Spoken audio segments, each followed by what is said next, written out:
Pernah nggak sih kamu mikir, kenapa setiap musim panen beras melimpah tapi dompet petani tetap kering?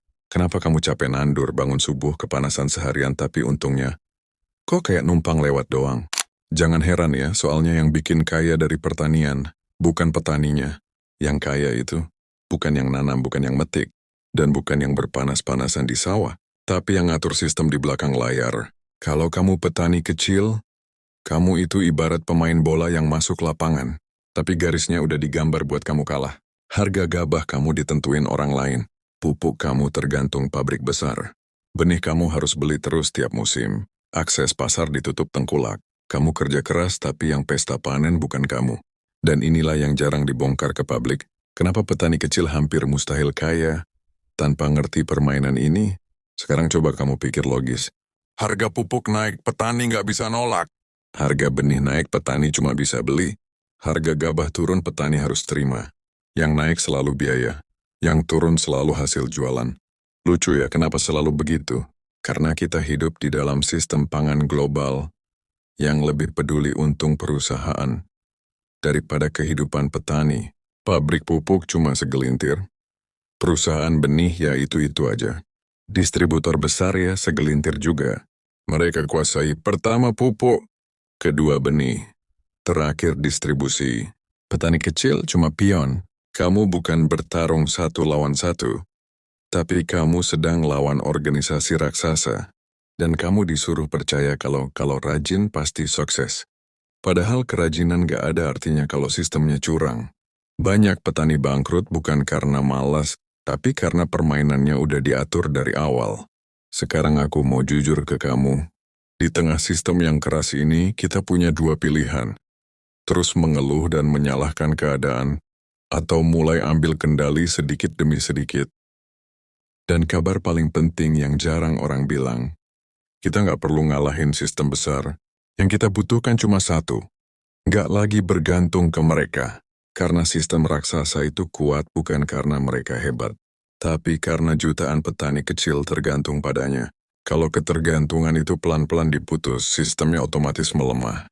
Bayangin begini, kalau kamu berhenti beli pupuk kimia mahal, otomatis uangmu nggak lagi masuk ke pabrik besar. Kalau kamu mulai bikin pupuk kompos sendiri, uang itu tetap muter di dapur dan kandangmu. Kalau kamu simpan benih panen sendiri, kamu nggak perlu beli tiap musim. Dan sekali itu terjadi, kamu nggak lagi kerja buat mereka.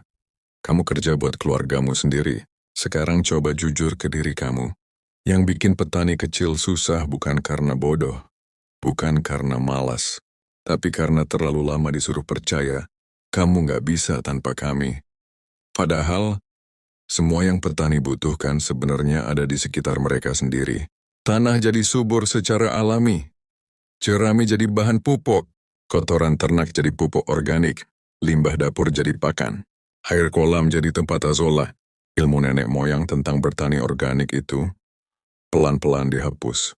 Bukan karena salah, tapi karena tidak menguntungkan industri. Panen cepat, gemuk cepat, untung cepat, akhirnya kita pilih pupuk kimia, pakan pabrik, benih impor. Padahal kita tukar satu hal yang jauh lebih berharga. Kemandirian kita. Sekarang dengar baik-baik. Kalau kamu mau bebas dari jerat ini, kamu nggak perlu berubah besar-besaran. Mulai dari yang kecil dulu. Langkah pertama adalah putus pakan pabrik. Ganti sebagian pakan ternak dari megot, azola, dan limbah dapur fermentasi. Penghematan bisa mencapai 20-50% biaya pakan. Langkah kedua adalah putus pupuk kimia. Mulai kompos jerami, mol cair, dan pupuk kandang fermentasi. Biaya turun dan tanah makin subur. Langkah ketiga adalah simpan benih sendiri. Ambil hasil panen terbaik. Ini bukan cuma hematin uang, tapi bikin kamu lepas dari kendali pabrik benih. Langkah keempat adalah jual langsung. Lewat grup komunitas WhatsApp lokal, media sosial, harga naik bisa sampai 20-30% karena potong tengkulak. Ini bukan teori. Ini sudah dilakukan petani kecil yang gak pernah masuk TV. Petani sayur rumahan yang bisa hidup layak. Peternak lele rumahan yang biayanya setengah. Petani padi mandiri yang gak lagi ngutang pupuk. Mereka bukan hebat, mereka cuma satu. Berani berhenti tergantung. Sekarang aku mau tanya jujur ke kamu. Apakah kamu mau terus jadi pemain di lapangan kecil yang aturannya dibuat orang lain?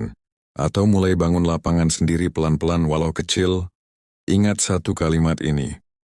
Orang miskin bukan kalah karena malas, tapi karena selalu main di permainan milik orang lain.